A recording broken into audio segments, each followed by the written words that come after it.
Good morning and happy Friday. Today I want to talk briefly about the currency of relationships, or what is it that it takes to make a relationship work, to be sustained.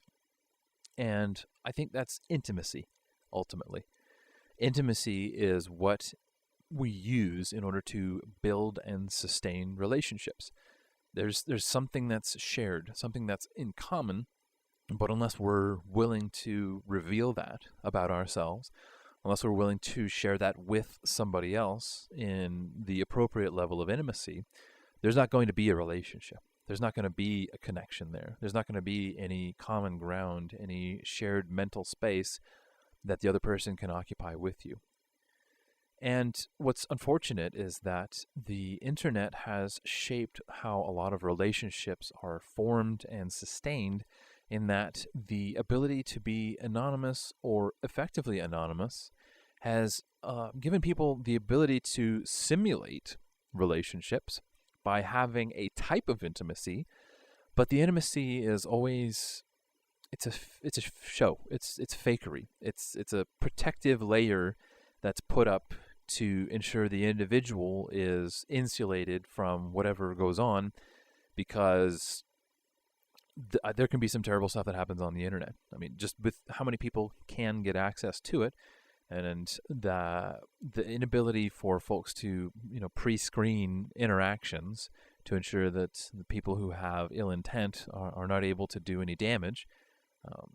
It's become a priority for folks to have a protective layer of reactive armor. In the military, there was a technology developed long ago. I shouldn't say long ago, but it's as a concept, it's been around for a long time. The idea being that if you were being shot at by like a cannonball or something like that, but you had the ability to explode something in the front of the cannonball that would soften the blow, reduce the amount of internal damage, all that kind of stuff, like on a vehicle. The modern versions use like rockets and whatnot kind of stuff. So if you've got a vehicle with this reactive armor, then when the vehicle is attacked, the reactive armor will explode out and destroy the projectile and protect the vehicle in the event of an attack. And so people are doing this emotionally, intellectually, because of the high frequency of volatility on the internet. Because it's so easy to get trolled, for people to just mess around with other people, people put up this protective barrier. And what ends up happening is that they don't know to bring it back down in real life. Or what they find worse is that keeping that barrier up in real life improves the quality of their interactions, so far as they can tell. They think, wow, these people that I'm now interacting with, this is so much better than if I were just myself, than if I were just being me. But the problem is then that the relationship is entirely contingent on that armor still being there, on nobody actually getting through to who you or I really are. And again, this is where a lot of the drama right now on the internet is from the disparity between the character that podcasters or live streamers or whatnot put up and who they really are in private. They're providing this puppet to interact with, but it's not really them. And even when people are, doing it side by side, they may form serious bonds with one another, but it's all in the context of interplay with a puppet.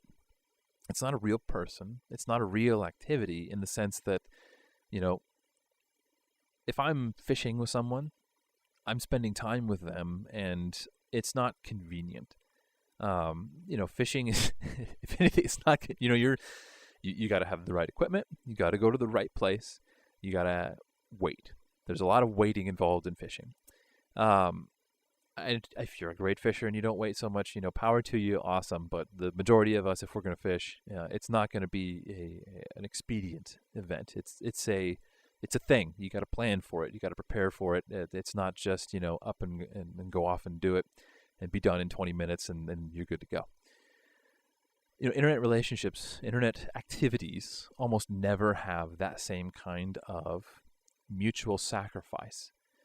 It doesn't take much time even to listen to me talking into a microphone.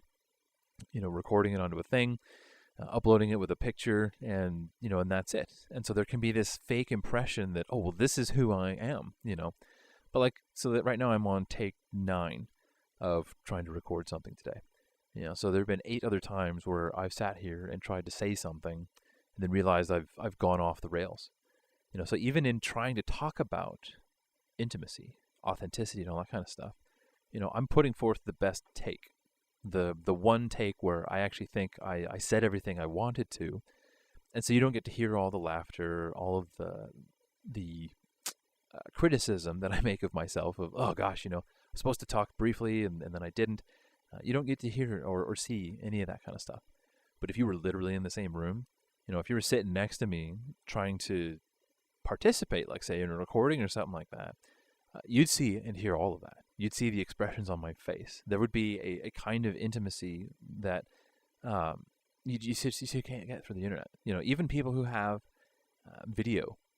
So I've been too lazy to, roll down my curtain to record and put stuff on the video camera. But even if I were doing video, again, if I'm not just doing it live, if I'm putting something pre-recorded up, then it's prepared. It's carefully crafted. It's like a shield of armor that allows me to put forth an impression of what I might really be, but it's not the reality. It's not raw. It's edited. So, all this to say that, think about how you use intimacy. Like what is it that you are allowing to be shared about yourself? Is it something that's real, or is it something that's staged? Is it something that's fake? Or do you have venues where you are exposed effectively, where every fault, every flaw can be seen, and people can know exactly who you are, good or bad. They can see everything and really get to know who you are. For me, that's preaching. When I get up to preach a sermon, I don't get to stop halfway through and say, hey, can I start over again?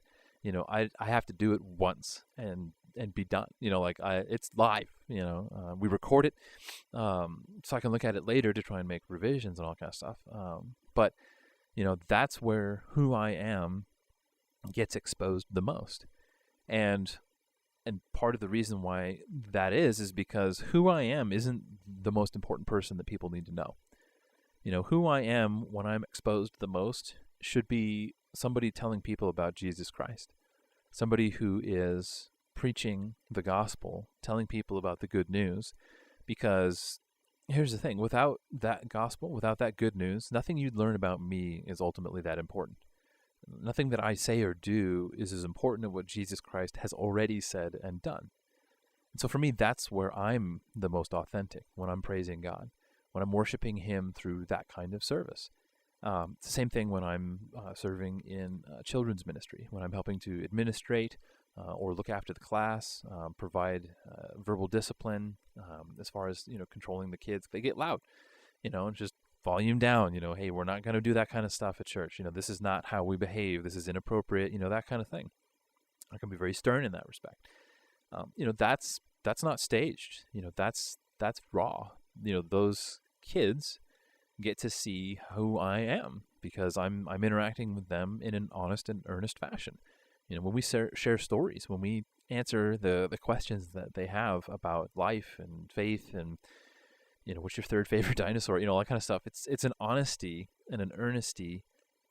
Which probably is not even a word, but anyway, there's something to it that, it's a genuinely treasured interaction. It's something that I enjoy doing, and they're honest with me because kids certainly don't know how to filter anything. They don't really know how to put on much of a show yet. They haven't learned. So there's an honesty there where we know each other. They get to know who I am. I get to know who they are. And there's still that relationship of authority because I'm running the class. I'm making sure that they are safe, that their mental, spiritual, and physical safety is being taken care of. But again, that's something that's shared though. We're sharing time. I have an interest in caring for them, in making sure that they get to grow up to be mature adults, able to have children of their own, to have lives which are not scarred by trauma. That's something that's incredibly important for me. And for the volunteers on my team, we have a relationship that is revolving around that. That's what we all share. We all share a concern for the welfare of the children that we care for, during Sunday morning, while the parents are in the service. So there's an intimacy there, a relationship that is honest. We can't fake it. If people don't do well with kids, they don't last long as a volunteer. We definitely try to ensure that, who people are, that they're not just putting on a show. So for you, for anyone who's listening to this, again, think about, are you putting on a show? Does anybody really know who you are? And do you really know who anybody is? And yes, there are risks involved with intimacy. There are risks involved when people know things about you. But I want to tell you that it's worth the risk. It's worth the price that you pay to have those relationships, to build those connections, to know people in a way that is honest and raw and unfiltered and unedited like that. So as you go through the day, think about whether you're putting on a show. Are you acting and behaving? Are you putting forth your best foot, or is it the character that you want people to interact with? Is it the reactive armor that they see, and you're still protected? Nobody knows who you really are, and because it's a lonely place. Don't be there. If you need prayer, let me know.